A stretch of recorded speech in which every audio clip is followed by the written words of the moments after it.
¿qué tal? ¿Cómo están? Muy buenas tardes. Bienvenidos y bienvenidas a 24 horas. Hoy vamos a hablar de este tema porque aparece otro puente aparentemente con fallas en la infraestructura. Si cae, podría dejar separada y aisladas a dos importantes ciudades del departamento de la Cordillera. Hay un reporte, un informe técnico que recomienda su clausura y a pesar del peligro, sigue habilitado. Si cerramos este puente, entonces la población tiene que hacer una vuelta por Caraguatá y por Vaporcué, significando eso un doble de kilometrajes. Requerimos realmente que el Ministerio de Obras Públicas haga lo suyo, ¿verdad? Y que realmente nos dé un poco de tranquilidad. Y hasta ahora no existe una respuesta bien clara y contundente de las autoridades ministeriales. A partir de Itacurubí, Santa Elena, Villanueva, allá tuvieron que reparar con cementado. Los pobladores, no los ministerios de Obras Públicas.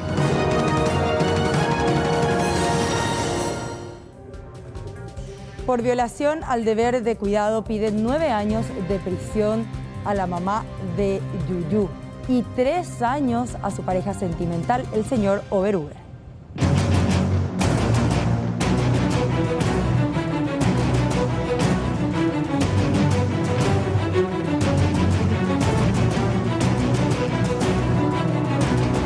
Ha quedado perfectamente demostrada la responsabilidad de la señora Zapata.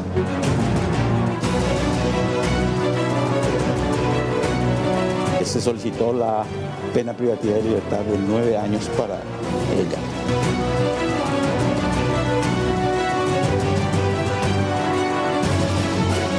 Ha quedado perfectamente demostrada la responsabilidad por el ilícito de abandono del señor Reiner Helmut Oberhuber.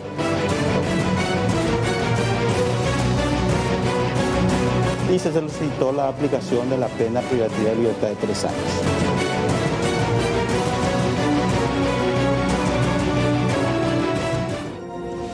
Y por unanimidad, la Cámara de Diputados resolvió interpelar al director nacional de aduanas, Julio Fernández. La mesa directiva de la Cámara tendrá que establecer fecha y hora de esta interpelación. Quiero que el director de aduanas nos esclarezca toda esa interrogante que estamos teniendo y la idea es simplemente por ello que le estamos interpelando. Vale la pena que le escuchemos al señor Fernández porque es muy temeraria su posición de denunciar y acusar a un senador de la nación. Queremos saber la verdad y para llegar a la verdad entonces el mecanismo que corresponde a la interpelación. Este es un tema gravísimo y si no usamos la herramienta constitucional de la interpelación en este caso, no sé más cuándo lo vamos a usar. Otro tema destacado esta noche en 24 horas, la furia del volcán. Lo que pasa en las Islas Canarias es noticia. Vean cómo la lava arrasa ciudades. ¡Hostia! ¡Hostia! Lloviendo ceniza, literalmente en este punto kilométrico. Está lloviendo ceniza. 200 metros.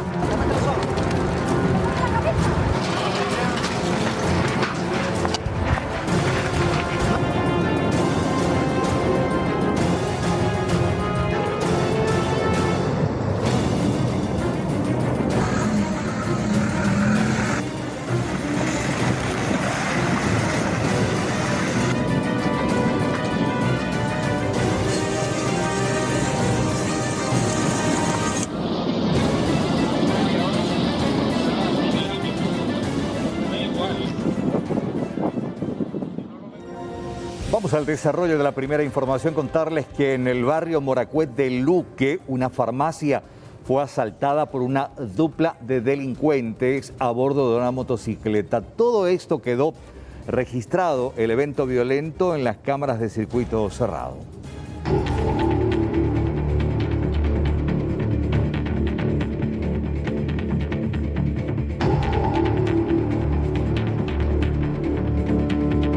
Dos son los delincuentes que se metieron a robar en esta farmacia recientemente habilitada, ubicada en zona de Moracuet, Luque.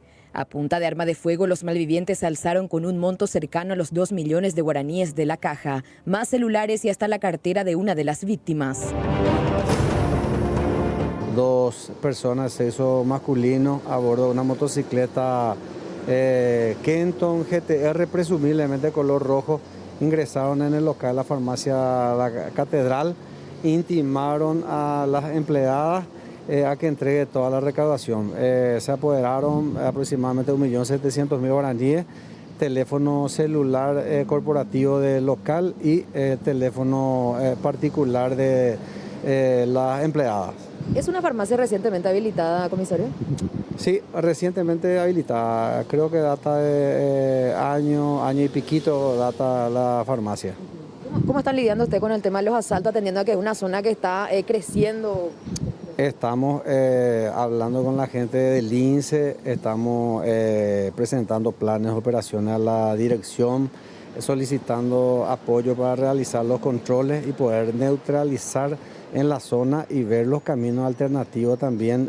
Planificamos operaciones para tratar de ver los caminos alternativos. Como ustedes saben, acá la ciudad es grande, tiene varios puntos de entrada y salida, pero de igual forma estamos redoblando esfuerzos para tratar de combatir este flagelo que es el robo.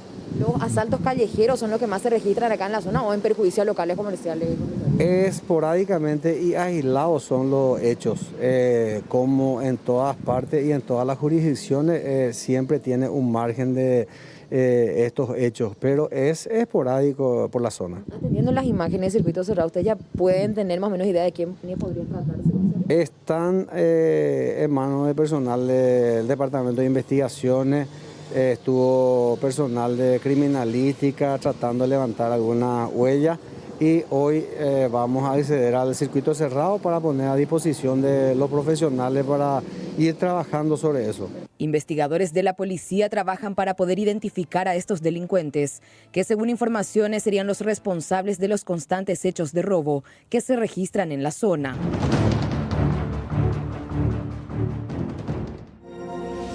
Dos viviendas ubicadas en Fernando de la Mora, zona sur, ardieron por completo.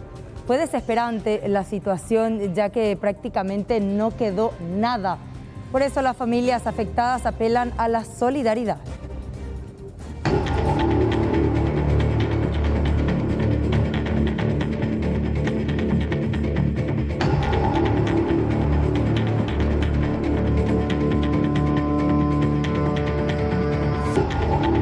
A raíz de un siniestro, 2 familias lo perdieron todo en la zona de Fernando de la Mora, zona sur, específicamente en el barrio Itacagü. Hoy tienen que comenzar todo de vuelta y piden para eso ayuda de la ciudadanía. Lo material perdimos todo, pero por gracias a Dios estamos todos bien, mi familia está bien. No hubo víctimas que lamentar, eso es lo más importante. Lo que precisamos fueron las criaturas para quitarle todo. Lo primero. Esta sería parte de tu vivienda. Así mismo, como ya ven, no quedó prácticamente nada, todo. Me quedé con la ropa que tengo puesto. ¿Vos con quién vivías? Con mi señora y con mis hijos. ¿Cuántos hijos tienes? Tengo 4 hijos. Ahora, ¿qué están necesitando? ¿En qué puede ayudar la gente de repente? Si puede acercar alguna donación, porque en realidad hace falta prácticamente todo. Así mismo, todo lo que venga será bien recibido y lo que más estamos necesitando son, aunque sea para levantar un techo donde tengan que refugiarse mis hijos.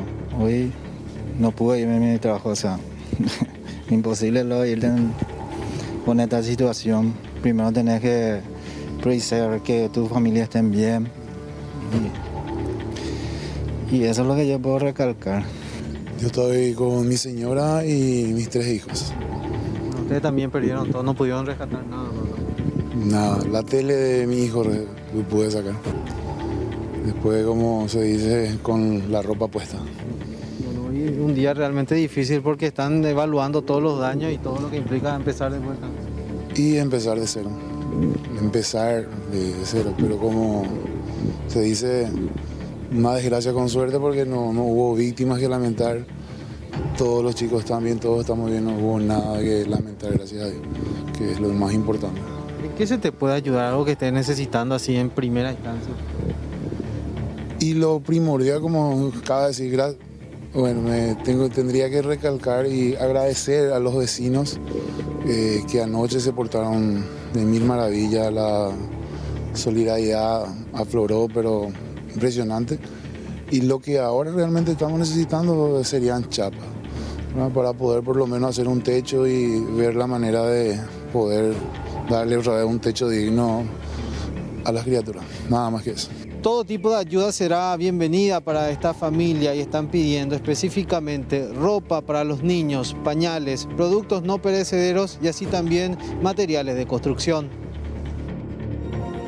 Y continúan las maniobras en la Municipalidad de Asunción para la aprobación del pedido de ampliación presupuestaria de 7.166 millones de guaraníes para el reajuste salarial a un grupo de al menos 360 funcionarios que, según dijeron, ganan por debajo del sueldo mínimo. ¿Cuáles son las maniobras? En primer lugar, en el transcurso de lo que va de esta semana, la Intendencia Municipal, por intermedio del abogado Benito Torres, presentó una acción declarativa para que el Poder Judicial establezca si el pedido de ampliación ya tuvo o no sanción ficta. La segunda medida fue aplicada hoy. 12 concejales afines a la Intendencia votaron por la remisión a la Comisión de Legislación del pedido de ampliación presupuestaria, mientras que 11 ediles votaron por su tratamiento sobre tablas. El concejal Federico Franco Troche fue uno de los que pidió el tratamiento de este tema sobre tablas, aseguró que no corresponde la declaración ficta y adelantó que se denunciará penalmente al intendente César Ojeda si es que ejecuta la pretendida ampliación de 7.166 millones de guaraníes sin que exista una venia de la Junta Municipal. En este caso se nota claramente la actitud dilatoria para forzar una sanción ficta, que de cualquier manera vamos a hacer todo lo que tengamos que hacer para denunciar las irregularidades que se están cometiendo porque no se está cumpliendo con lo que taxativamente expresa la ley. La sanción ficta se aplica en caso que la Junta no realice los dictámenes como para su tratamiento en el Pleno. Y acá han habido varios intentos por tratarlos y por argucias políticas, por chicanas, se ha dilatado el tratamiento forzando de esta manera una sanción ficta. En el caso que el intendente ejecute el presupuesto dando beneficios a los funcionarios sin contar con la aprobación de la Junta, claro que corresponde, porque ahí podríamos estar hablando de figuras como la malversación de fondos, incluso lesión de confianza. En tanto, el concejal colorado Julio Ullón dijo que no podía tratarse el tema sobre tablas porque se estarían violentando algunas disposiciones legales.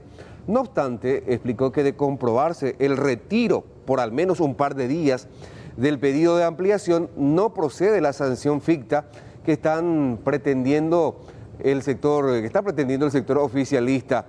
La sanción ficta hay que recordar que se aplica a los 45 días de presentarse el pedido, sea cual fuere, en este caso el pedido de ampliación presupuestaria. Según el oficialismo, los afines a la Intendencia Municipal, el 30 de julio pasado se presentó el pedido y que ya transcurrieron los 45 días. Sin embargo, desde la oposición dicen que no, que se retiró el pedido para hacer algunos ajustes y en consecuencia, incluso después de las municipales del 10 de octubre, se estaría concretando la sanción ficta. Julio Ullón insistió que el reajuste salarial es justo, siempre y cuando los interesados demuestren que el dinero será destinado exclusivamente para reajustarle el salario a los que ganan por debajo del sueldo mínimo. Y vamos a cometer una gran irregularidad si es que se trataba hoy sobre tablas, ya que el artículo 99 expresamente dice de que los proyectos relacionados a impuestos, tasas y contribuciones nunca serán tratados sobre tablas, salvo emergencia o calamidad. Eso es lo que dice exactamente el reglamento. Entonces, lo que iba a hacer es una chicana si es que se trataba sobre tablas, en primer lugar. Y en segundo lugar, yo estoy a favor de que no pueden correr los plazos,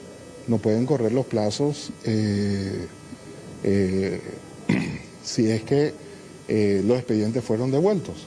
En el caso de la ampliación presupuestaria para salario, voy a estar en contra si es que la Intendencia Municipal no demuestra que los montos solicitados se ajustan solamente al reajuste salarial establecido por decreto, porque es legal el reajuste salarial, tanto para el sector privado como para el sector público, para los jornaleros y los contratados. Con la remisión a la Comisión de Legislación del pedido de ampliación presupuestaria, en teoría el próximo miércoles podría tratarse a nivel de la Junta Municipal. Sin embargo, están estimando desde la oposición que es muy probable que nuevamente esta sesión sea dejada sin quórum para seguir jugando con la posibilidad de que la ampliación reciba una sanción ficta.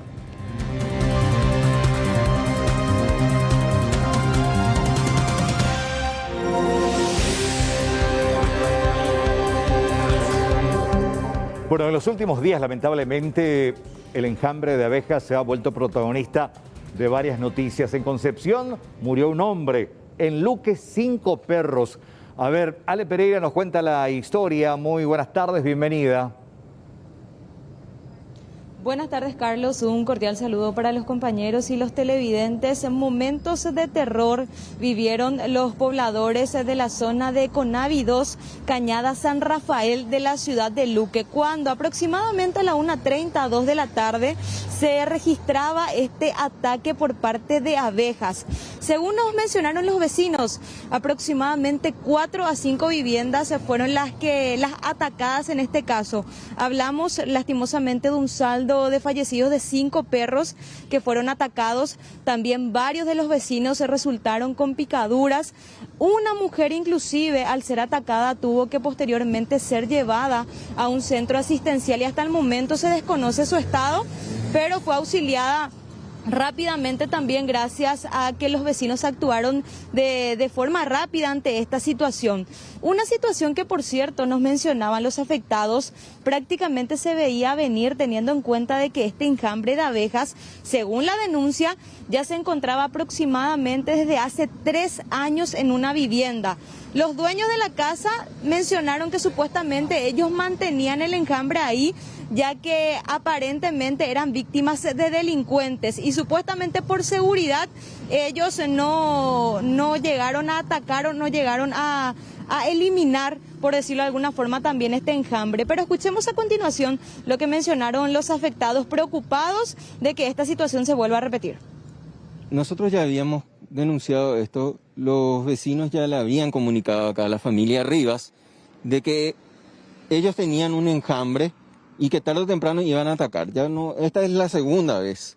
La primera vez que atacaron no fue tanto así. Eran entre la 1:40 y nos percatamos ya que por mi perro, que justamente nosotros le atamos nosotros de día, ya que de noche nosotros le largamos, empezaba ya a ladrar, nos vamos atrás y nos atacan. El enjambre agarró totalmente la casa afuera, acá en enfrente. Fue a una persona, le atacaron, no sabemos cómo estará esa persona. Nosotros le tuvimos que avisar a los vecinos que no salgan. Justamente la vecina nos facilita el número de la madre del muchacho que está viviendo ahí. Y la señora nos dice que pobre, nosotros también tenemos mascotas, todo. El tema no es las mascotas, sino la vida humana. Ella ya sabía que esto tenían ellos ahí. Y la excusa de ellos es, nosotros dejamos porque nos entran los ladrones en nuestra casa para que nos ataquen, para que los ataquen a ellos. Ahí en el patio de ellos, donde están las abejas, hay 4 perros. Los 4 perros están muertos ahí, en el patio de ellos. Mi cabeza está llena de picaduras. No se hincha ahí, o sea que no sé, pero totalmente, como me fui para defender a mi perrito y ya no había caso. Ya a mí me atacaron mucho y entonces tuve que dejarlo ahí. Ellos tenían ahí esa abeja porque los ladrones entran y para que le ataquen a los ladrones. Y las abejas de noche no se mueven. Eso todo el mundo sabe. ¿Cómo Vico va a tener como guardia un panal de abejas? No puede ser. Bueno, esto es parte de la versión de los afectados, Carlos. Ellos están sumamente preocupados, ya que como se puede observar también en las imágenes, las abejas continúan en esa vivienda. Ellos están cuestionando la actitud de los dueños de casa y piden también que se tomen cartas en el asunto, porque en este caso no hablamos de personas fallecidas, sí de animales que lastimosamente fallecieron luego de estas picaduras, pero está el temor de que esta situación se vuelva a repetir si es que no se hace algo para eliminar definitivamente el enjambre. Totalmente, realmente es un peligro, hay que reportar a los especialistas que puedan retirar justamente el enjambre. Hay todo un mecanismo, un sistema que se usa, y exponerse uno a una situación como esta puede terminar siendo fatal. En este caso lamentamos la muerte de estos animales, pero también estuvo en peligro la vida de esta gente, Ale.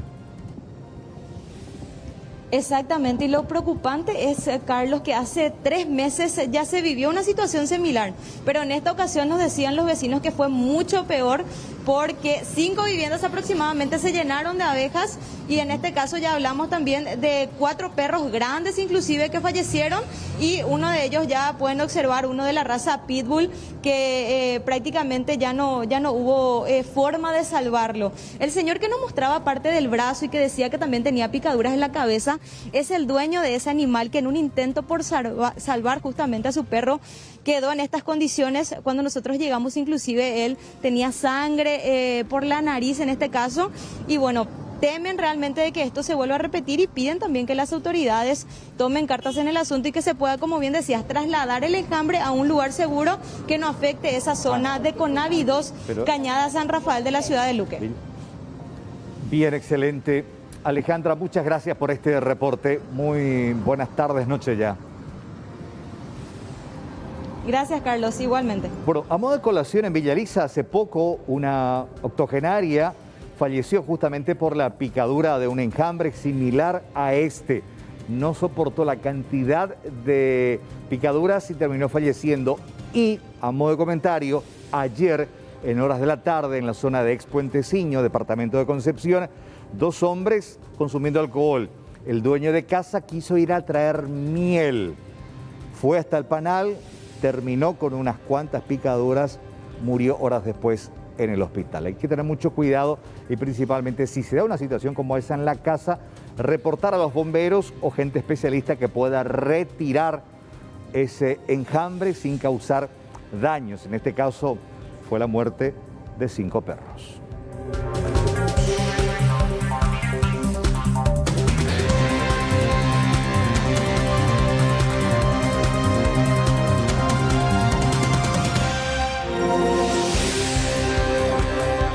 Vamos a ver qué dice el reporte de COVID del día de hoy. Señala 22 de septiembre, 2.129 muestras, 25 positivos y 2 nuevos fallecidos. Con esto, el total de casos llega a la cifra de 16.138, 63 internados, 27 de ellos, prácticamente la mitad, se encuentra en terapia intensiva. Una baja muy importante respecto a los números de los días anteriores.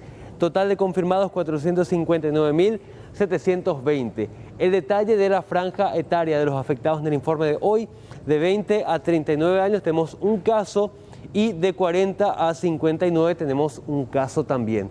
Zonas de procedencia de estos 2 fallecidos: Cazapá y el departamento de Itapúa. Otro día en que Asunción y Central no registran fallecidos. Repetimos las cifras principales del día de hoy: 25 nuevos positivos y 2 nuevos fallecidos. Hablando también de salud, les comentamos lo que está pasando en el departamento de Concepción. Y es que ahí la gente prácticamente tiene prohibido enfermarse con algún tipo de gravedad. No hay ambulancias suficientes para todo el departamento. Es el primer departamento del país y solamente tiene 3 ambulancias operativas para todas las ciudades que lo componen.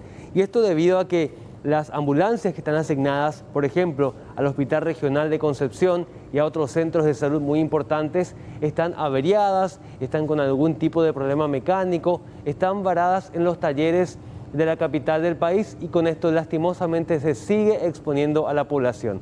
¿Qué pasa cuando un paciente requiere de un urgente traslado Obviamente se hace el pedido a SEME, que debe asignar las ambulancias, pero se deben esperar horas y horas para que lleguen a destino y trasladen a los pacientes de un centro de salud a otro. Y a esto tenemos que agregar que las distancias mínimas son de 80 kilómetros. El parque automotor de la primera región sanitaria, ¿verdad?, está en este momento con una disminución de 6 ambulancias. Las 2 ambulancias de Concepción que están con problemas mecánicos, la de Orqueta, la de Villaú, una de Vallemí también que está con problemas. Que con el apoyo del gobierno departamental en parte estamos tratando de solucionar, en este momento tratando de levantar el de Vallemí y también estamos buscando opciones para levantar el de Villaú. Las otras 2 ambulancias que están por el ministerio, ¿verdad?, de que le corresponde a la construcción, están los talleres del ministerio, que estamos viendo la forma que se solucione, al igual que el de Orqueta, ¿verdad? Actualmente, entonces, ¿cuántos vehículos se tienen a disposición? Tenemos disponibles la ambulancia de Azoteú, la que corresponde a Arroyito, la de Belén y la de San Alfredo. Son los que están en este momento viajando constantemente con todos los pacientes, ¿verdad? Y todos están a una distancia mínima de 80 a 150 kilómetros, que cuando se requieren están acudiendo a estos. En el barrio Modelo San Francisco hay muchos inconvenientes, sobre todo los relacionados a la inseguridad. Hay enfrentamientos inclusive que se viralizan a través de redes sociales. Este es uno de ellos, ya los protagonistas están detenidos. Sin embargo, esto preocupa a las autoridades, quienes estuvieron presentes en el día de hoy presentando planes de acción.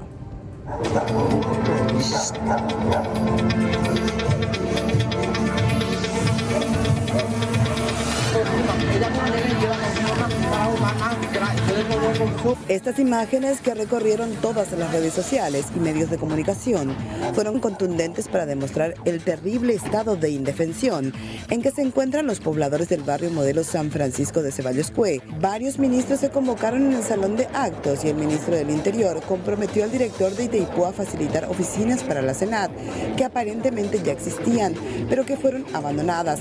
Así también la ministra de Deportes, a ampliar las modalidades a ser implementadas. Tenemos que aprender a vivir en comunidad. Eso implica que ya no podemos hacer lo que queremos. No podemos salir más con cuchillo. Otro tipo de esgrima, Los pobladores no se hicieron esperar y exigieron participar de la firma de convenio y dar su versión de la situación real del lugar. Llegamos un año, desde un año 2018 empezaron a fundir nuestro barrio. Se fue Dani Durán, se quedó, se fue la ministra, nos quedamos abandonados. Solamente Itaipú estaba con nosotros. Nosotros, yo por ejemplo soy mamá, soy abuela, necesitamos seguridad. No tenemos una patrullera, tenemos 5 policías y estamos más de 10.000 personas acá, ministro. Necesitamos seguridad.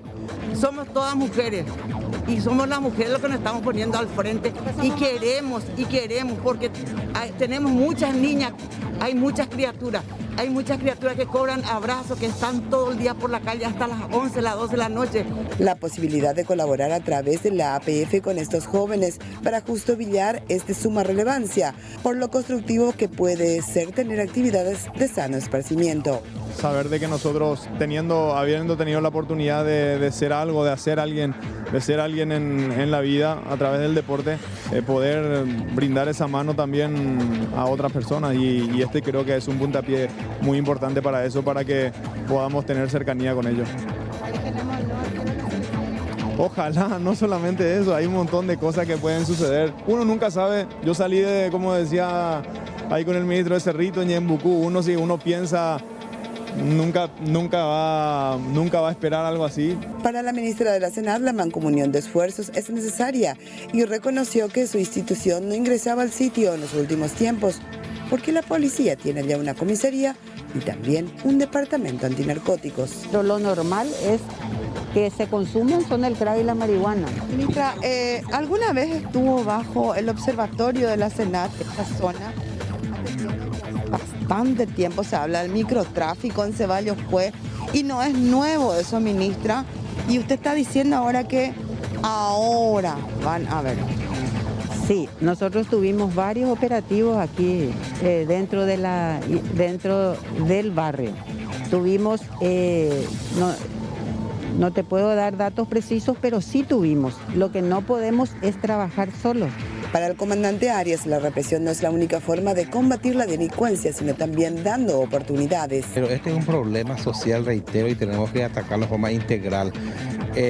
Para la policía, la represión nomás no es la solución. Hay que desintoxicar a estos jóvenes, buscarle para un caño de escape para los vicios que lastimosamente tienen por falta de oportunidad y varios fundamentos más, ¿verdad?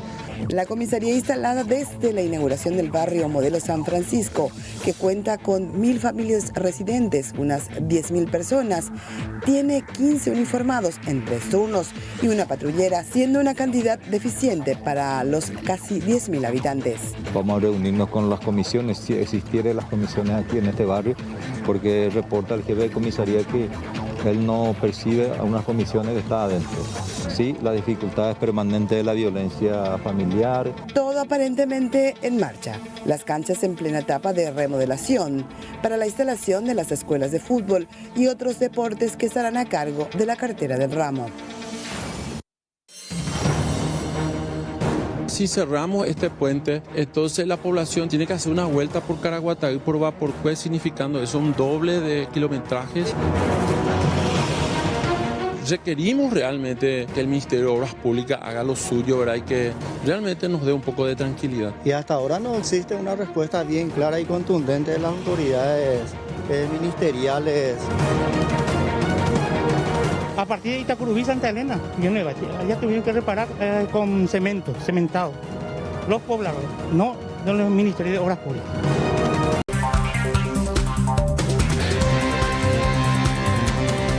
La información nos lleva hasta el departamento de la Cordillera, situación complicada para los pobladores de 2 ciudades sumamente importantes que podrían quedar aisladas si un puente que presenta aparentes déficits técnicos termina cayéndose. Es lo que temen, incluso un reporte técnico señala y sugiere su clausura, pero sigue funcionando y siendo habilitado. Alexis Saverio tiene todos los detalles, charló con la gente, la preocupación y la historia que tiene este puente, Alexis. Buenas tardes. Carlos, buenas tardes. Saludo a vos, a los compañeros. Y a juzgar por las imágenes que estamos compartiendo ya al aire, uno puede presuponer que la estructura de este puente prácticamente pende de un hilo. Y en este caso, un tramo que ya fue habilitado hace cerca de 20 años aproximadamente, la ruta que une estas localidades muy importantes, destinos turísticos inclusive del departamento de Cordillera, caracterizados por el rubro primeramente de la ganadería y frutihortícola. Es decir, que prácticamente a diario transitan por ese sector camiones pesados y de gran porte. ¿Qué es lo que pasa con esta estructura? Y ya básicamente nos remontamos a algo que ocurría a principios de este año cuando una intensa lluvia fue generando caudales importantes de agua en la cabecera del puente con dirección a Ambocayatí del Uahu. Finalmente la erosión generó un hueco poniendo en serio riesgo el transitar en ese sector. En ese momento fue rellenado solo con piedras y ya existía el compromiso de reparar integralmente este importante paso entre las ciudades de Ambocayatí del Uahu y Santa Elena de la Cordillera, desde la ruta 2 a la altura de Itacurubí, ingresando con dirección a estas ciudades.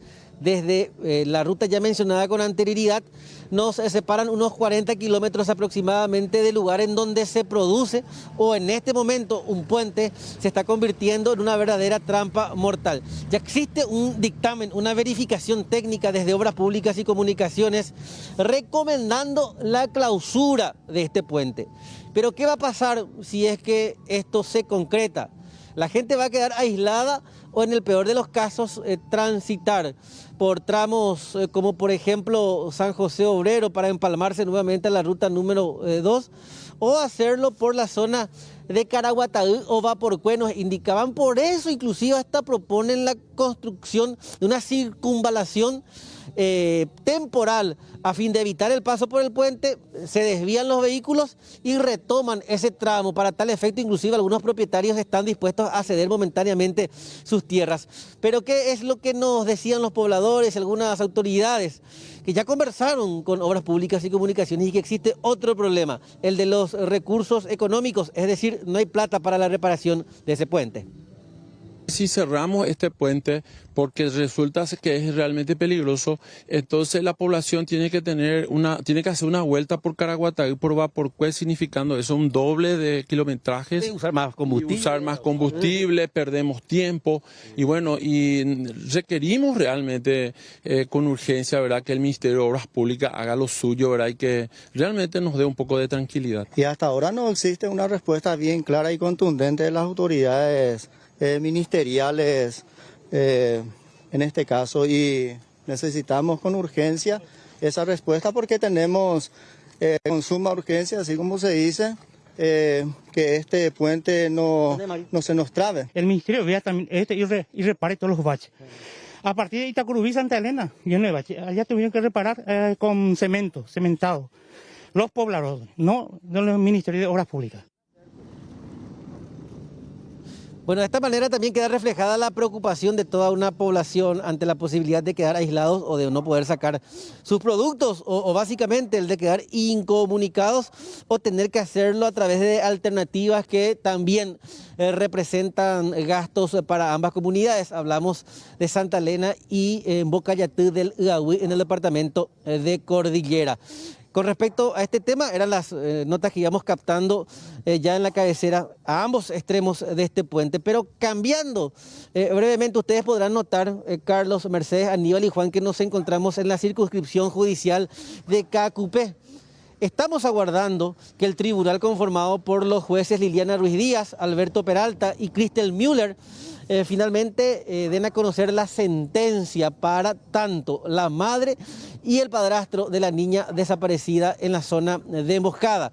Cabe destacar que el Ministerio Público solicitó la pena de 9 años para la madre por incumplimiento del deber del cuidado y abandono, y de 3 años para el padrastro por abandono.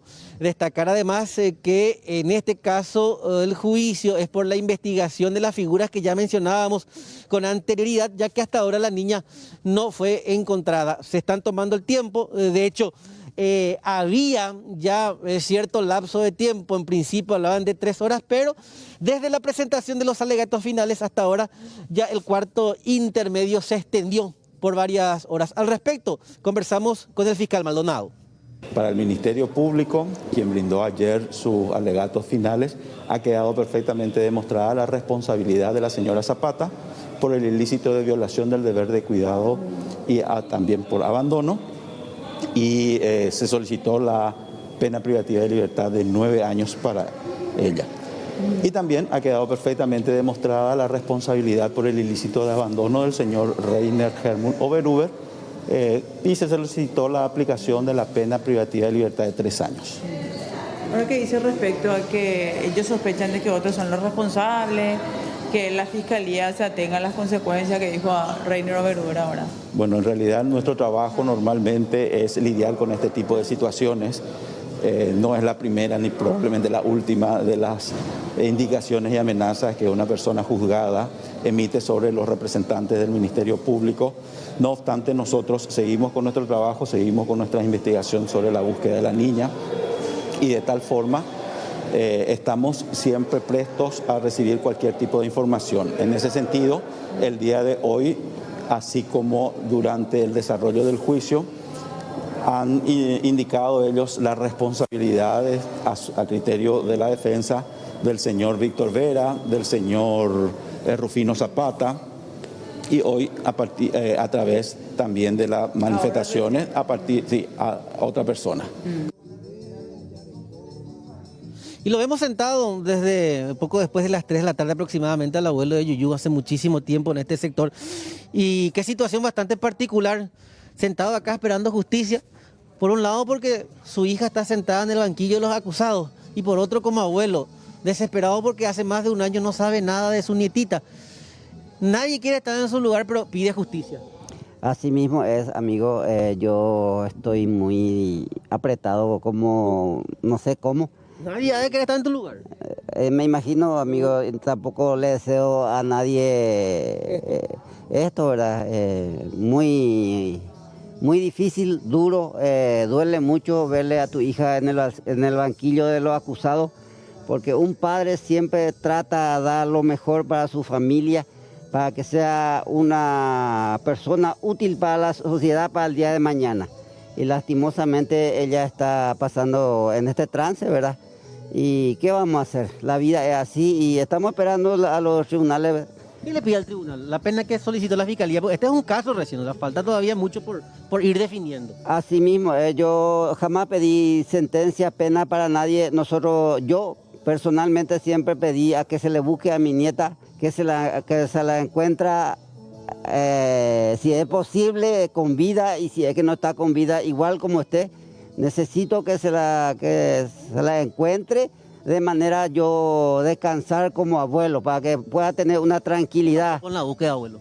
Y yo, lastimosamente, no se pudo avanzar en demasía porque la persona que debería de aportar para poder encontrarla no aportaron nada, que es la madre y el señor responsable de haber desaparecido mi nieta, ¿verdad? Estas dos personas son los responsables. Y acá estamos firmes. Depende mucho de lo que ellos digan para usted. Así mismo. Confiesen, y es que hay que confesar algo. Así mismo, deberían de contar qué hicieron de las niñas. Gracias, señor, mucha fuerza. A ustedes, muchas gracias. Bueno, esta mañana conversábamos también con el abuelo de Yuyu. Reiteramos una deliberación que ya se está tomando su tiempo, teniendo en cuenta que la presentación de los alegatos finales se realizaba en horas de la tarde. Ya hasta ahora el Tribunal de Sentencia sigue deliberando, compañeros. Bien, excelente, Alexis. Vamos a estar muy pendientes. Es una información todavía en desarrollo. De hecho, ni bien haya novedades al respecto, vamos a estar ahí justamente como siempre te hemos acostumbrado a nuestra teleaudiencia de tener la información de primera mano. Muy expectantes a la definición de este tribunal que, reiteramos, sigue a estas horas en privado deliberando. Alexis, un fuerte abrazo. Gracias por este contacto. Hasta el próximo, señor. Bueno, repetimos, reiteramos, todavía una noticia en desarrollo. En instantes quizás haya resultado, quizás un poco más tarde, pero esta noche aparentemente ya el tribunal daría su sentencia en esta causa. Recordar, y lo decía Alexis también, hay otras que siguen abiertas en torno al caso Yuyu, donde precisamente está la madre y el padrastro imputados y procesados.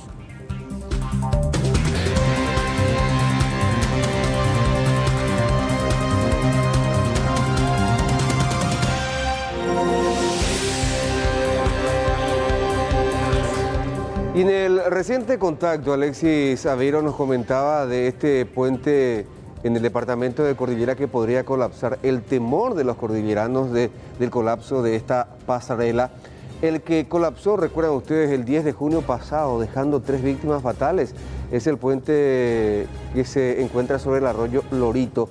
Ahí incluso Tacuatí y Tacuatí. 3 víctimas fatales, recuerdan ustedes, fallecieron después de colapsar este puente. Pasaron prácticamente 4 meses. Hasta ahora, el MOPC no hizo absolutamente nada para reparar, para reacondicionar este puente. Y vamos a mostrarles un documento. El alegato del MOPC es que se están realizando algunas pericias y que en consecuencia no se puede realizar ningún trabajo de reparación. Sin embargo, fíjense, el 28 de junio de este año, el fiscal Osmar Legal le remite una nota al abogado Blas González, encargado de despacho de la Dirección de Asuntos Jurídicos del MOPC. ¿Por qué el fiscal le remite esta nota? Esta nota es en respuesta a la nota que el MOPC le enviara a la gente del Ministerio Público el 21 de junio pasado. Seguimos avanzando para que vean ustedes qué es lo que solicitaba el MOPC. Autorización para reparar el puente. Sin embargo, ¿qué le dice el fiscal? Esta representación le informa que resulta inviable la autorización solicitada en dicha nota en razón a que no corresponde procesalmente a la línea investigativa que se lleva respecto a las diligencias en el marco de la presente causa. En el siguiente párrafo, el fiscal es mucho más taxativo en sus afirmaciones. Cabe mencionar que la Fiscalía no ha dictado resolución alguna, ni ha solicitado al Juzgado Penal de Garantías requerimiento que indique prohibición de ningún tipo. En consecuencia, esta representación fiscal no se encuentra facultada a emitir autorización alguna para la realización de los trabajos que por ley le corresponde al MOPC. O sea, no había ninguna traba legal para que hace tiempo, incluso días después, semanas después nomás, ya el MOPC empezara con los trabajos de reparación de este puente que, repetimos, cayó aquel 10 de junio dejando 3 personas fallecidas. Pero lo cierto y lo concreto es que ayer finalmente el perito del Ministerio Público entregó al fiscal Osmar Legal su informe final sobre los documentos relacionados a la construcción de este puente que data de 20 años atrás, que se derrumbó, repetimos, el 10 de junio. Al decir del fiscal Osmar Legal, el documento, el informe pericial hace referencia a todas las documentaciones, digo bien, obrantes en la cartera de obras públicas, como así también a la estructura de este puente, porque decía el fiscal, a los pocos días nomás del derrumbe, ya el Ministerio Público, los expertos de la Fiscalía ya tomaron las mediciones, ya tomaron todos los elementos suficientes para este informe pericial. Según el fiscal, esta semana ya va a terminar de analizar este informe pericial para luego tomar alguna determinación penal. Ese informe tiene estudios topográficos, hidrológicos e hidráulicos, geológicos, estructurales, de ambiente. Son varias aristas que tuvieron en cuenta los técnicos y que hacen a todo el historial del puente, desde su construcción hace 20 años hasta el paso de su pavimentación y demás asistencias técnicas que debía tener y que eventualmente se omitieron por parte de la institución. Este es el momento procesal investigativo donde el Ministerio Público va a sacar conclusiones ya punitivas en el sentido de tomar decisiones de eventuales procesamientos a raíz de lo ocurrido. El análisis se va a hacer esta semana de ese informe y posteriormente ya tendríamos resultados punitivos, como bien dije. Ahora lo que vamos a hacer es ver las responsabilidades primero mediatas y después inmediatas.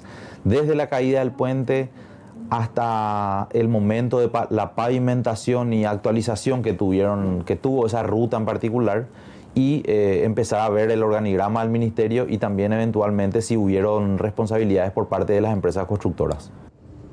La empresa constructora, la empresa que fue encargada de pavimentar ese sector, sería responsable, por lo menos sus directivos serían penalizados debido a este derrumbe del puente que dejó, repito, 3 fallecidos en la zona de Tacuanti. La siguiente semana ya se estaría asumiendo alguna imputación al decir de la gente del Ministerio Público. Con esto hacemos una pausa.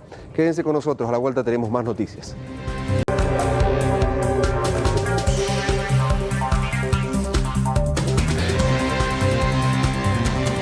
Seguimos informando en 24 horas. ¿Recuerdan el caso de la joven que fue con intensos dolores de cabeza hasta un hospital público en el Alto Paraná y que minutos después de aplicarse una medicación ella empieza a convulsionar? Bueno, continúa la investigación y hay novedades en relación a ese caso. Luis Gavilán nos cuenta más detalles desde el este del país. ¿Cómo te va? Adelante. Así es, Mercedes, un saludo para vos, para los compañeros y nuestros televidentes, y novedades importantes en relación a este caso que informábamos el viernes en horas de la tarde-noche. Milena Amarilla perdió la vida en urgencias del Hospital Distrital de la ciudad de Presidente Franco. Inmediatamente familiares denuncian una supuesta mala praxis. El caso es derivado al Ministerio Público. Hoy, tras varios días de diligencias, la representante de la Fiscalía, Analía Rodríguez, tomó la determinación de imputar a un médico de ese nosocomio público y un estudiante de medicina de una universidad privada. Se trata del médico cirujano Francisco Tomás Navarro Guerrero, imputado por homicidio culposo y producción mediata de documentos públicos de contenido falso, y por el hecho de homicidio culposo Hugo Alan Salvatierra, que es un estudiante de medicina del último año de la universidad privada que se ubica en Ciudad del Este, UPAC.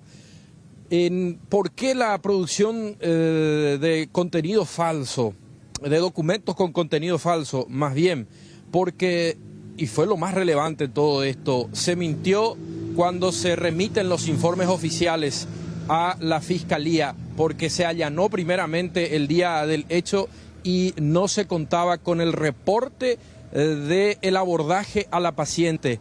Y recién cuando se remiten los documentos de la situación clínica de Milena Amarilla, aparece esto y la Fiscalía ya tenía absolutamente todo documentado. Es por eso que se amplía contra el médico que firmó y selló ese instrumento de contenido público. Vamos a escuchar atentamente por qué los elementos de convicción y la imputación como pedido de medidas alternativas para el galeno y este estudiante de medicina. Varios elementos. Primeramente, de que existen sospechas de que Milena no fue atendida y evaluada, examinada por el médico de guardia. Sí fue evaluada por el interno, ¿verdad? Y en esas condiciones se le había medicado, suministrado 2 tipos de medicamentos, ketorolac y dipirona, que aparentemente causarían la reacción alérgica y luego desencadenó en el fallecimiento, ¿verdad? Y por parte de la producción mediante documentos públicos, nosotros tenemos la sospecha de que porque hemos recibido, hemos sacado fotografías en la primera intervención del libro de actas en la cual no constaba esa observación de que se había cumplido el protocolo de pregunta al paciente de que si tenía alguna reacción a algún medicamento. Sin embargo, hemos constatado con los informes que fueron remitidos posteriormente y a partir del allanamiento realizado el día 17 de septiembre, de que sí apareció esa anotación. Por eso sí surgen serias sospechas de que fue cometido otro hecho punible aquí, ¿verdad? Bueno, por demás grave que el médico haya delegado la atención a un estudiante. Decía de que han solicitado todos los informes para corroborar esta situación del joven que sería estudiante y no interno residente ya, que generalmente son los que ya tienen un poco más de experiencia. Realmente, si esto se llega a comprobar, es un hecho por demás grave. Y lo otro, ni qué decir, el de la producción inmediata de documentos con contenido falso. ¿Qué dijeron? Porque reaccionaron desde el sector médico en el Alto Paraná a través de la Asociación de Médicos. La toma de decisión fue por demás apresurada, dice la doctora Idalia Medina, contestando justamente lo que se dio a conocer hoy a través del Ministerio Público. Tienen sus argumentos. Vamos a escuchar a continuación. Nos preocupa muchísimo esta situación, porque no es la primera vez que esto ocurre, ¿verdad? O sea, nadie se tiene que atrever a ir a insultar o agredir, porque hubo personas agredidas, obviamente, el lunes cuando se fueron un grupo de personas a prácticamente atropellar el hospital, porque el hospital, y por más que sea público, uno tiene que respetar, no es que uno puede ir a entrar, y lastimosamente estaba dirigido por una de las concejales acá de Presidente Franco, ¿verdad? Que está bien identificada también. Y eso está muy mal, ¿verdad? Entonces, nosotros también, la integridad física y moral de nuestros colegas está en juego también, ¿verdad? Uno no tiene el derecho de ir a gritarle asesino a las personas que estaban ese día de guardia, ¿verdad? Está totalmente fuera de lugar. Nosotros obviamente que ya promovimos una denuncia también, tanto policial y también en la Fiscalía, contra personas innominadas, pero obviamente que después la Fiscalía tiene que ver quiénes fueron los responsables, porque hay una funcionaria del hospital que fue, el petardo le produjo lesiones en el cuerpo, ¿verdad? Entonces también la funcionaria hizo las denuncias correspondientes. Nosotros emitimos un comunicado como asociación de médicos también, y hay que ver qué es lo que realmente ocurrió. Y si realmente fue por un shock anafiláctico, eso puede ocurrir, lastimosamente es así.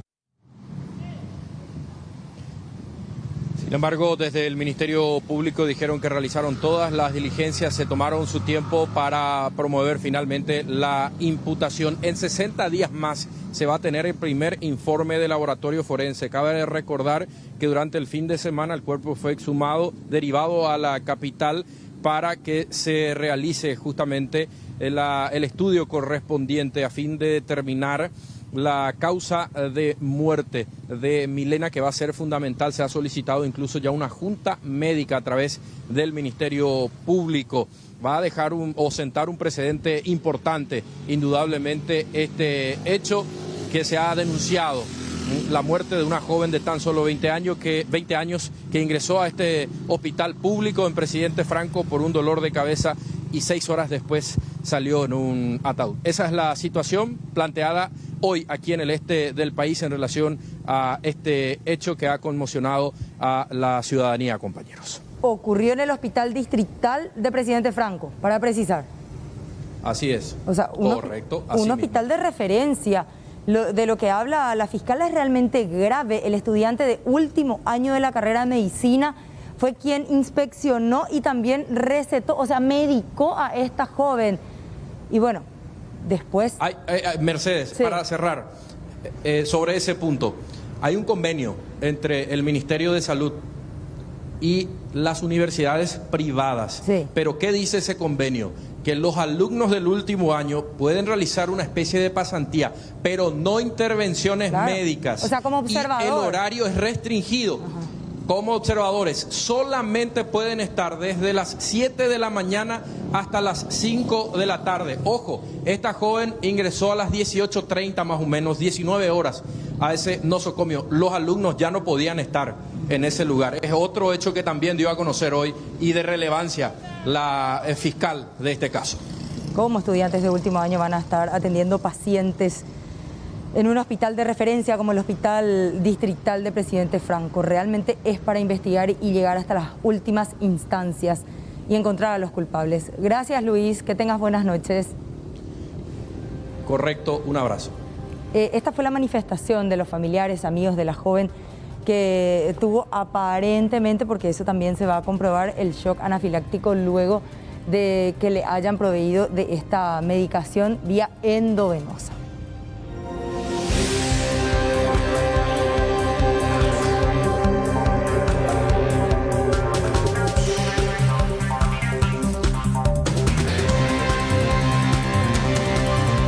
La policía detuvo a un hombre conocido como Paraguayito Alegre tras un enfrentamiento entre manifestantes que reclamaban y cerraban la ruta en la zona de Caaguazú. La intención de la policía cuando lo divisó, porque era el líder, el cabecilla de este grupo, fue para detenerlo porque tenía una orden de detención. Esto generó la reacción de los manifestantes y varios policías terminaron con heridas y patrulleras también afectadas por el ataque.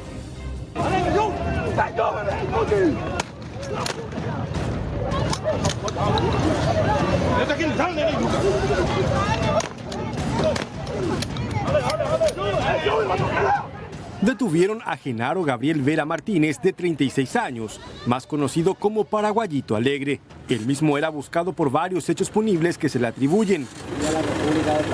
Entre estos, perturbación de la paz pública y varios otros hechos ocurridos en el último enfrentamiento en Guajorú.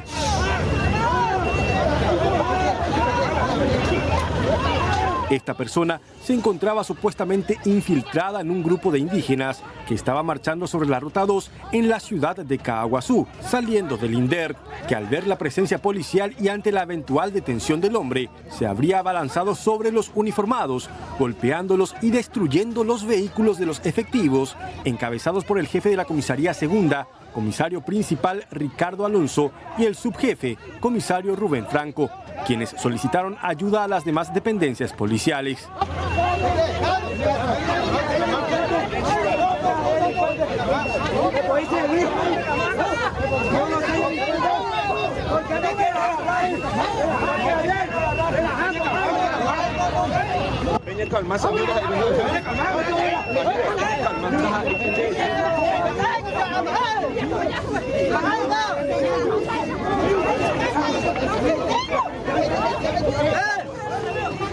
¡Ella tranquiliza!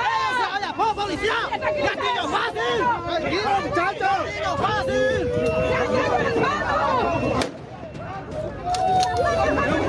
Nosotros estábamos haciendo una marcha pacífica en protesta por la modificación de la ley número 142 que quieren hacer los senadores, que quieren convertir la invasión de tierra de delito a crimen, ¿verdad?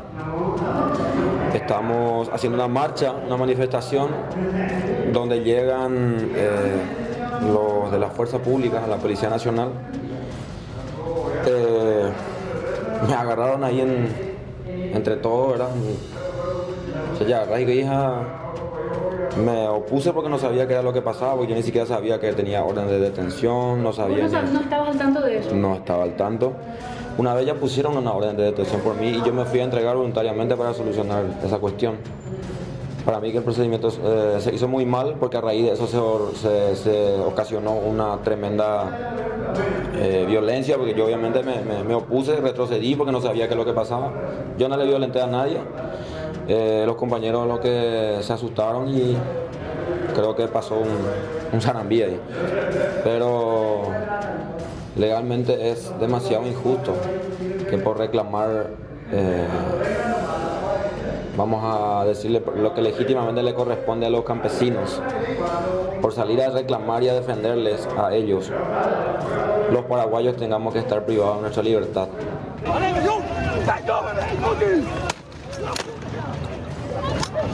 También fue aprendido Luis Silvino Vera Ruiz, de 60 años de edad, quien supuestamente se opuso a la intervención policial. En el enfrentamiento, varios uniformados resultaron con lesiones, entre ellos el mismo comisario principal Ricardo César Alonso Mesa, el comisario Rubén Franco, el suboficial primero Edgar Orravalis Cáceres y el suboficial primero Juan Andrés Cardoso Rodríguez, además de los daños a 2 patrulleras.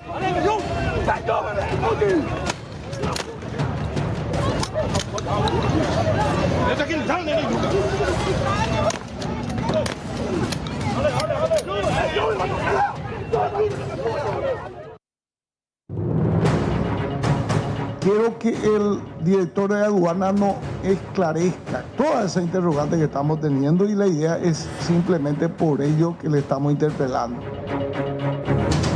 Vale la pena que le escuchemos al señor Fernández porque es muy temeraria su posición de denunciar y acusar a un senador de la nación. Queremos saber la verdad y para llegar a la verdad entonces el mecanismo que corresponde a la interpelación. Este es un tema gravísimo y si no usamos la herramienta constitucional de la interpelación en este caso, no sé más cuándo lo vamos a usar.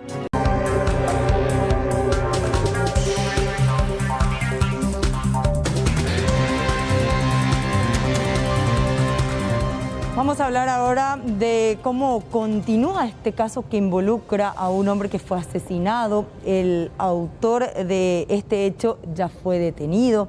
Inclusive ayer relataba frescamente la manera en la que le arrebató la vida a otra persona. Y los familiares justamente del fallecido piden justicia. Raúl, ¿cómo te va? Buenas noches. ¿Qué tal? Buenas noches, Mercedes, a todo el equipo de 24 horas. Fuimos nuevamente hasta la zona de Itaguagua, Subirá, barrio San Blas, para conversar con los familiares de Claudio Rojas, quien había fallecido el pasado domingo a consecuencia de una puñalada en la parte del muslo. Él murió desangrado. Dieron su versión de cómo ocurrieron los hechos, el trasfondo de esta cuestión, porque en principio el informe policial fue tras una ronda de tragos. Sin embargo, la hermana develó cuál es el trasfondo de esta cuestión. Escuchemos lo que decía. Mi hermano le prestó a un conocido nuestro de acá del barrio que se llama Luis Fernando Escobar, ¿verdad? Su moto. Le prestó una vez, se fue, le dijo que le prestó por un ratito. Le dijo que le iba a traer en un ratito, se fue y vino y le dejó otra vez. Se volvió otra vez a ir encima de su moto. Agarró y vino Fernando Escobar y agarró otra vez la moto y se fue otra vez, sin pedirle más prestado. Las 8 de la noche y es a las 3:30 pedendo huerué la moto. Prácticamente un mundazo y la moto. Ando huerué yo la moto a ese hermano desesperado, oye por acá la moto. Oja, el Itaguá a otro lado, oye por acá la moto. Oje cajape la moto la hoy coge se ve. Sí, hoy oje cajape la moto. O sea, oye, hasta ahí depende de la fecha la conoció, que era peopando un dos para la moto. Ese me pejó beto para la moto, ya prácticamente desarmado. Upea o huerucho y oña cogen de testigos oye se ahí me se ahí ley testimonio. Ojo, o acompañar su vehículo y la ojo o la pasillo, otro lado la pasillo, oye juntas a vehículo o consumir la droga o mía. Oye, pero hermano en ningún momento no dije en día cuera la consumí en día cuera la. ¿Andas de consumidor? No. Hoy en día cuera la no consumí en día cuera la bebida alcohólica vehículo. Hoy hace primoroga pesnaco. Hace primoroga y la Luis Fernando Hugo Cachuve. Ahora hace la una vez la moto a pipe segundo primero güera jaco pero hoy puro ponacho y a pipe segundo pero ya un de ahora hace hasta las 3:30 de la madrugada güero eso hermano ya se espera porque Omba apo, hermano trabajador, omba apo. Oye, guajanguala y cosa afuera. ¿Quién es Luis Fernando Escobar en esta historia? El hombre que prestó en principio la motocicleta de la víctima fatal. Luego él, ya sin permiso, en una segunda ocasión, llevó la motocicleta en un sector denominado Pasillo.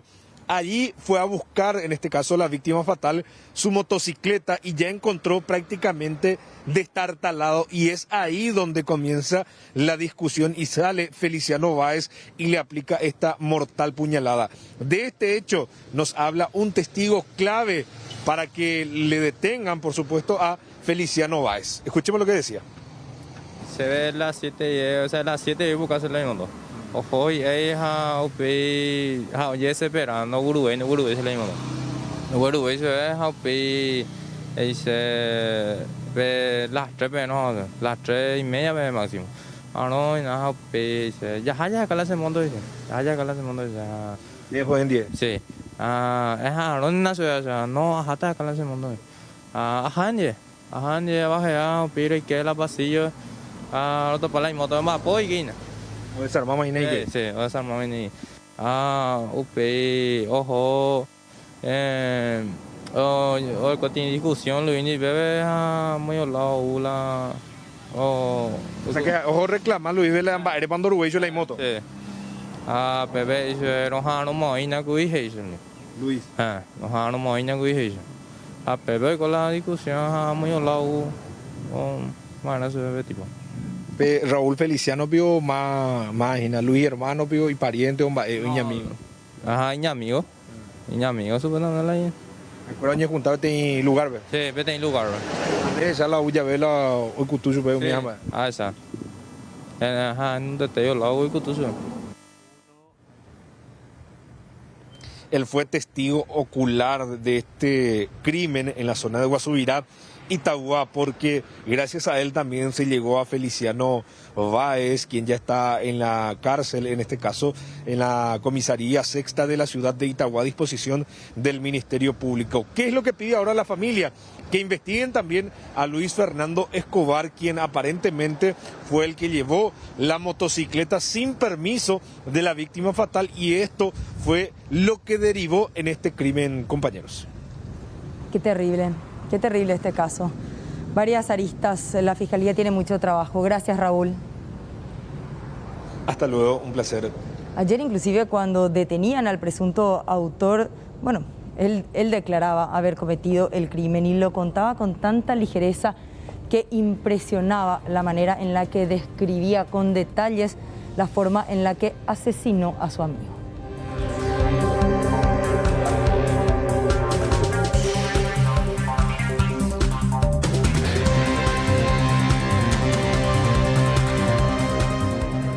Bueno, atención asegurados del IPS, porque según el mandato de la previsional, una vez que uno haya consumido todos los medicamentos correspondientes, si tenemos un cupo sobrante, debemos proceder a devolver a la farmacia del IPS. Eso es lo que debería ocurrir, según los asesores jurídicos de la previsional. Y dicen esto en referencia a lo que pasaba este domingo.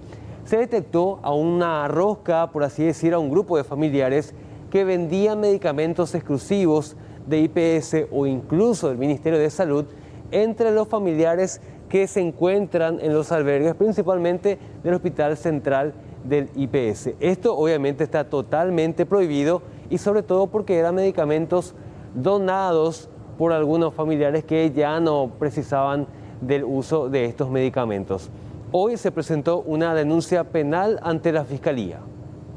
El modus operandi de estas personas era recibir los medicamentos en carácter de donación de ciertos pacientes fallecidos o que por A o B motivo cambiaron su tratamiento y tenían un sobrante de medicamentos. Lo que normalmente hay que hacer cuando un paciente tiene medicamentos sobrantes es devolver a la farmacia. Pero lastimosamente ese procedimiento los familiares muchas veces no cumplen y prefieren donar o dejar en el albergue los medicamentos, que posteriormente estas 3 personas que están plenamente identificadas procedieron a empezar a comercializar esos medicamentos. Había varios medicamentos e insumos con la leyenda de uso exclusivo de IPS e incluso también había algunos con uso exclusivo del Ministerio de Salud Pública. Hay control sobre todos los medicamentos, todo está con una receta que está a nombre del paciente, con la cantidad que retira el familiar, que también tiene que estar autorizado. Pero posteriormente cuando IPS pierde el control del medicamento, cuando el familiar, o sea, el paciente no utiliza la totalidad de lo prescripto.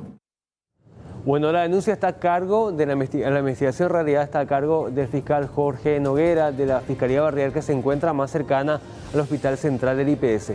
Y le decía a Carlos Troche recién, porque es una discusión que se tiene en este momento. Carlos, lo que está prohibido en realidad es vender estos medicamentos, porque mucha gente dice, bueno, son medicamentos que yo recibí como asegurado. Exactamente, que recibiste como familiar de un asegurado, y que contaba el doctor de la siesta.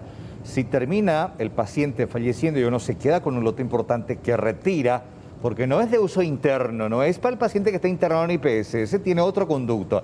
Pero si retiras de la farmacia, si el paciente se cura, ya no necesita o falleció, uno se queda con un lote importante. Decía, lo ideal sería devolver a la farmacia para que se redireccione a otro paciente. O en todo caso, si ya tenés ese medicamento, doná a una persona que precise. Lo que está prohibido, porque es de uso exclusivo de IPS, es vender, lucrar con esos medicamentos, que es lo que se intenta de esta manera, con este procedimiento, atacar. Exactamente, Carlos. Y son medicamentos especializados y también insumos muy difíciles de conseguir en el mercado. Hasta el momento hay 3 personas identificadas como responsables de esta venta ilegal. Hacemos una pausa, ya venimos.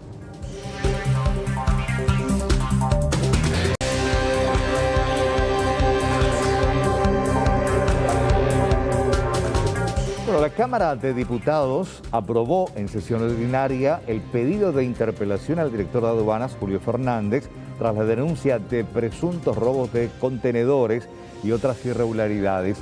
Deberá responder un cuestionario con más de 20 preguntas. La próxima semana se va a definir la fecha. Según el documento aprobado por la Cámara de Diputados, en primer término el director de aduanas deberá explicar en qué consistió la denuncia contra el senador Martín Arévalo sobre el supuesto tráfico de influencias y detallará qué medidas adoptó la institución sobre este pedido. Además, le preguntarán a qué se refería al escribirle al senador y decirle que debía silenciar, callar, desenmascarar y revisar a un grupo de diputados nacionales. Las capturas de pantalla que exhibió Arévalo en su momento tenían el nombre de Katia González y Celeste Amarilla. También aprovecharán la ocasión para preguntarle sobre esta fotografía, donde se ve a un grupo de funcionarios con el cartel que decía "La aduana es de Cristo". Se busca saber si utilizan la institución para cultos religiosos y en qué horario. En la séptima pregunta aluden directamente al depósito de Jical S.A. y Julio Fernández deberá presentar todos los detalles sobre el servicio de esos días del supuesto robo y explicar qué medidas se tomaron a partir de este hecho. Mercadería que se remata, de funcionarios que no se condicen el salario que viven como marajá prácticamente. Y justamente no es justamente que le vamos a votar por la censura. Para eso quiero que el director de aduana nos esclarezca, que nos explique toda esa interrogante que estamos teniendo, y la idea es simplemente por ello que le estamos interpelando. Yo creo que acá hubo solamente una pelea en la pandilla. Creo que acá eran socios, eran colegas y por algo se pelearon. Pero vale la pena que le escuchemos al señor Fernández porque es muy temeraria su posición de denunciar y acusar a un senador de la nación. Debe tener fundamentos y pruebas porque poca gente conozco que se anime a semejante denuncia. Él denunció algo a un senador, el senador posteriormente también le denuncia o con antelación, porque vemos documentos, ¿verdad?, con mesa de entrada en el Senado que fue antes. Entonces, queremos saber la verdad. Y para llegar a la verdad, entonces el mecanismo que corresponde a la interpelación, no citarla así como pasó en el Senado en una comisión. Acá se elaboran los cuestionarios, son varias preguntas, tenemos casi 50 preguntas. Lo que ocurrió es gravísimo, las dos acusaciones. Tenemos un director de aduana que está diciendo que un senador de la República y lo denuncia públicamente. El director de aduana, no es una filtración de audio ni nada por el estilo, pidió algo indebido, que exactamente es lo que dice la Constitución para la pérdida de investidura. Y por otro lado tenemos un senador que se defiende acusando directamente al director de aduana en cuestiones gravísimas en temas de mercadería y diciendo que el director le pedía que se le haga callar a diputados de la República, mencionando a Katia González Amarilla, Sebastián García Rejala y quien habla. Entonces, este es un tema gravísimo y si no usamos la herramienta constitucional de la interpelación en este caso, no sé más cuándo lo vamos a usar. La mesa directiva de la Cámara Baja definirá el día de la interpelación en su próxima reunión y la resolución aprobada por 59 votos para iniciar este trámite sería el presagio del poco respaldo que tendría Fernández en diputados.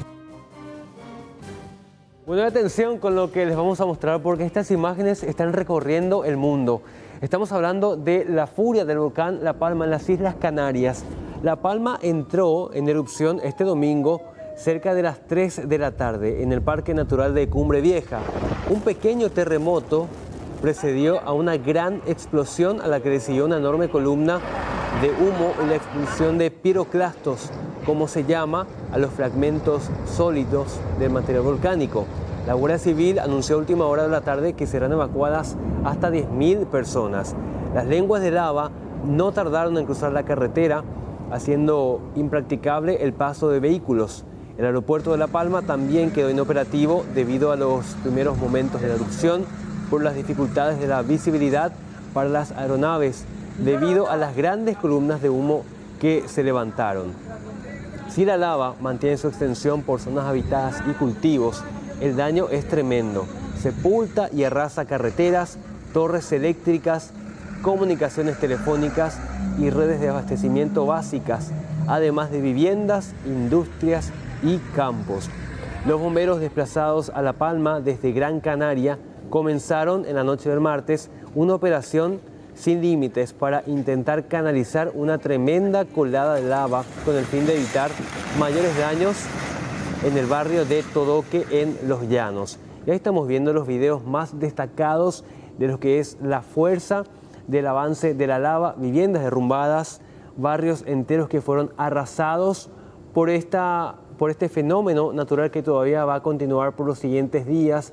No se sabe a ciencia cierta cuánto más podría avanzar la lava.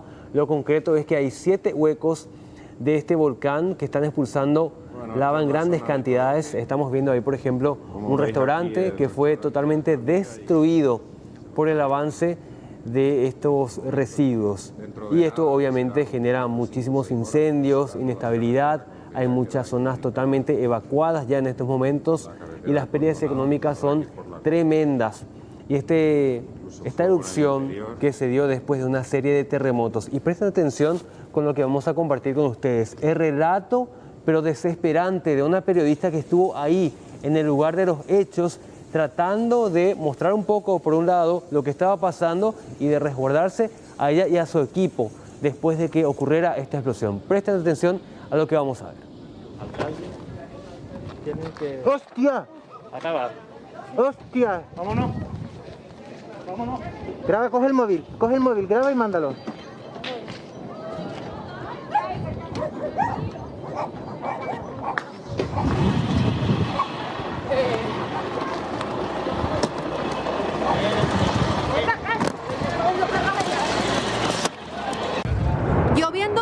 ceniza, literalmente en este punto kilométrico, el kilómetro 3 de la carretera que va desde Las Manchas a El Paso. Estamos muy cerca de donde ha erupcionado el volcán, el nuevo volcán de la isla de La Palma. Lo ven a mi espalda y acaba de llegar un camión para evacuar a las cabras que hay justo en esta zona de Las Manchas, a muy poquitos kilómetros del Paso.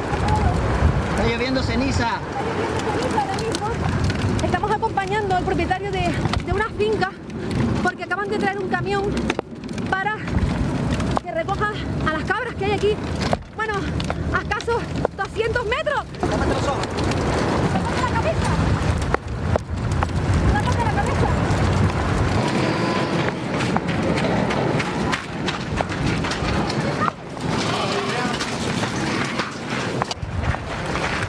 Vámonos, que se está poniendo feo. Rebe, vamos, vamos, que se está poniendo feo. Venga, vamos. Vamos, que la policía ha venido a desalojar. Venga, vámonos. Vamos, tenemos que ir, nos evacúan. Vamos, me da penísima las cabras, por favor. Hay como 30 cabras dentro. Vámonos, vámonos, vámonos. La ceniza es muy grande.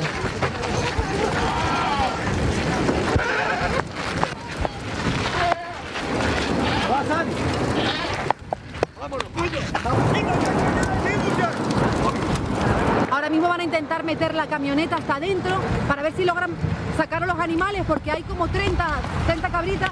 La explosión ahora es mucho mayor, están cayendo muchas más piedras de ceniza y la verdad que es difícil mantener el tipo en estos momentos porque estamos justo debajo de la erupción, justo debajo. Señora, señor, ¿cómo le va? Bienvenido al espacio de economía aquí en 24 horas y vamos a hablar de una realidad que golpea duramente al bolsillo de los paraguayos y las paraguayas y más todavía de aquellas personas que trabajan de forma legal.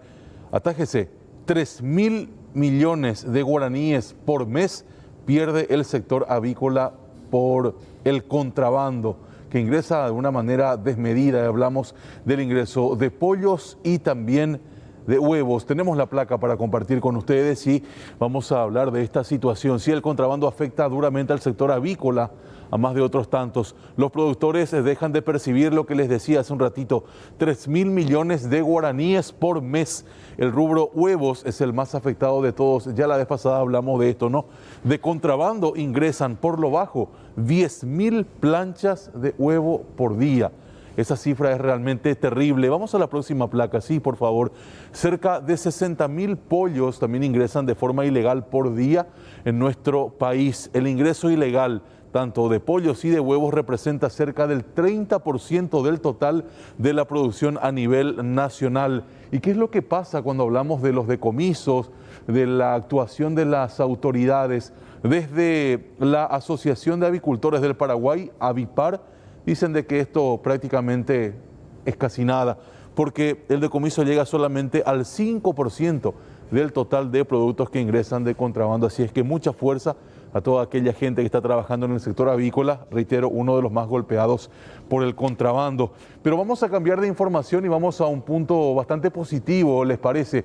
Porque siempre aquí también en el bloque de economía hablamos de cosas que realmente nos enorgullecen como paraguayos, porque hay una marca creada por jóvenes estudiantes de la Universidad Católica de Asunción.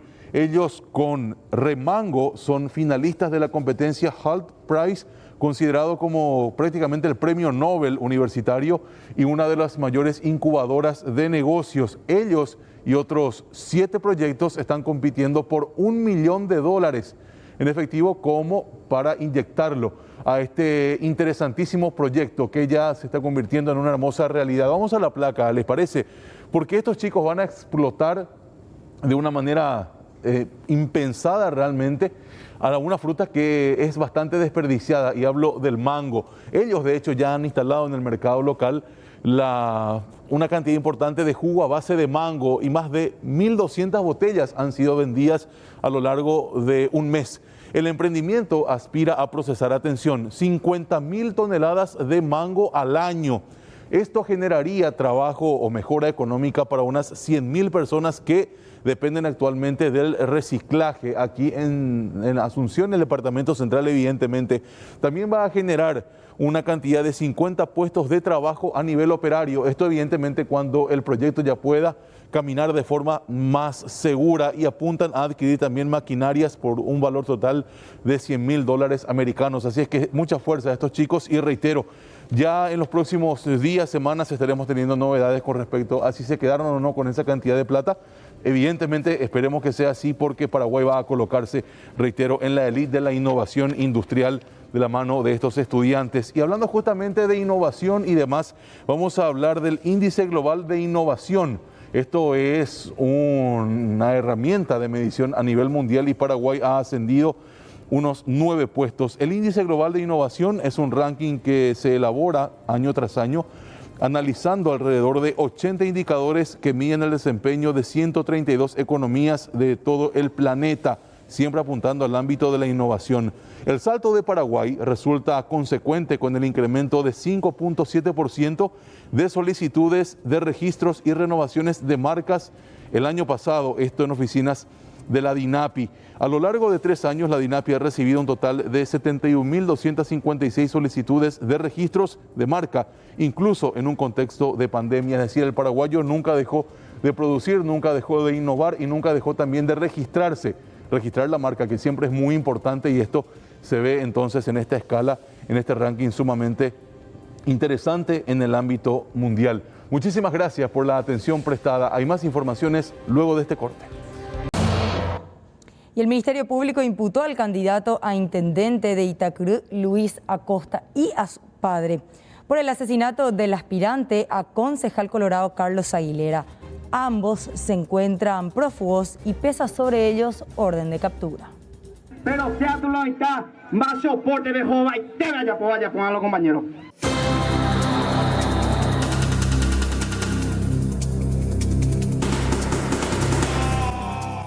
El candidato a intendente de Itacurú por la oposición, Luis Acosta, y su padre Joaquín Acosta fueron imputados y cuentan con orden de captura por ser sospechosos del asesinato del candidato a concejal por el Partido Colorado, Carlos Aguilera, quien refirió 2 balazos fatales en un confuso episodio en el mercado municipal de dicha localidad el pasado lunes. De acuerdo a los datos, el supuesto autor días antes ya estaba refiriéndose a un posible ataque. Las imágenes del discurso fueron viralizadas en las redes sociales.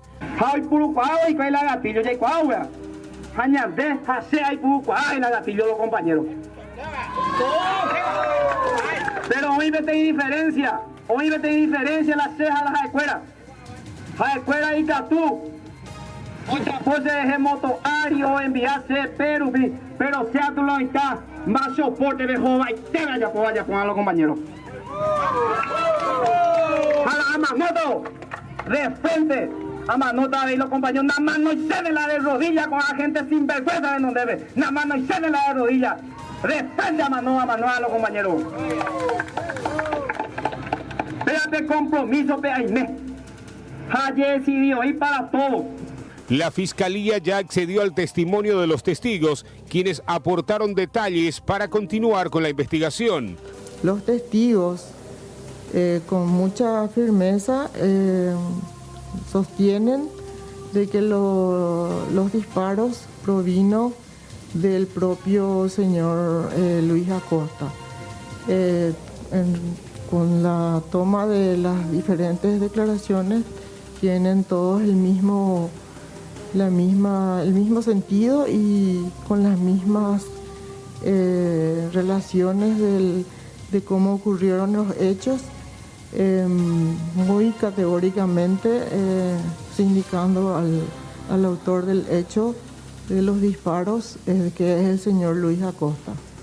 Se descarta también la hipótesis de que el enfrentamiento fatal haya sido por el alto volumen de la música. Con relación a eso de la música, estaban como muchos también, que de los testigos mencionaron que había otras músicas, que no precisamente eso fue. Y si es con relación a los balanceados que se encontraban ahí, para que estaban los funcionarios del Ministerio de Agricultura realizando esa tarea, vino en ese lugar la víctima a fin de compartir con estos, porque mencionaron de que ese mismo día era el día del ingeniero agrónomo y que dijeron de que él estaba muy feliz, muy contento, y entonces puso la música desde su vehículo y empezaron a compartir ese rato, hasta que vinieron estas personas y hicieron todo lo que ya mencioné anteriormente. Hasta el momento, los supuestos responsables del crimen están con paraderos desconocidos y siendo buscados por la policía.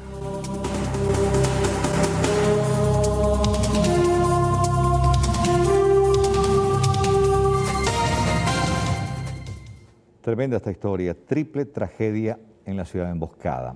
2 hermanos y el hijo de uno de ellos de apenas 8 años fallecieron ahogados en aguas del río Piribebuy. Según testigos, todos estaban en un día de pesca cuando el padre de 28 años cayó al cauce y en una acción desesperada de los otros 2 se lanzan al agua. Los 3 murieron.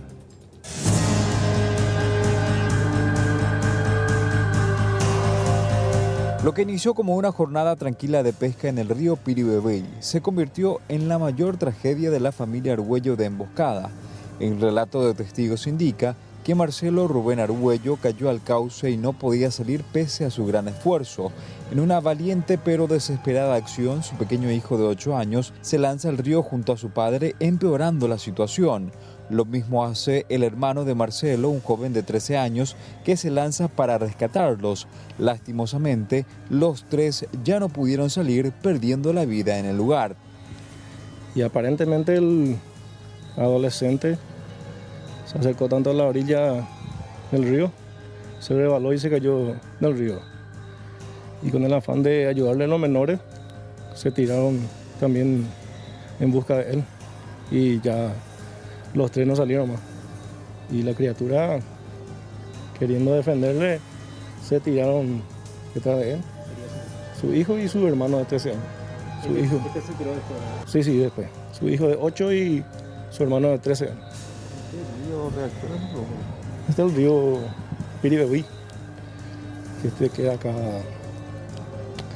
compañía Mina sería, Emboscada. ¿Un gran caudal del río? No tanto. Según los bomberos, la profundidad máxima sería de 3 a 4 metros, no tanto. Tanto padre, hijo y tío fueron velados en la residencia familiar y esta tragedia causó un profundo dolor en toda la población de Cordillera que aún permanece consternada.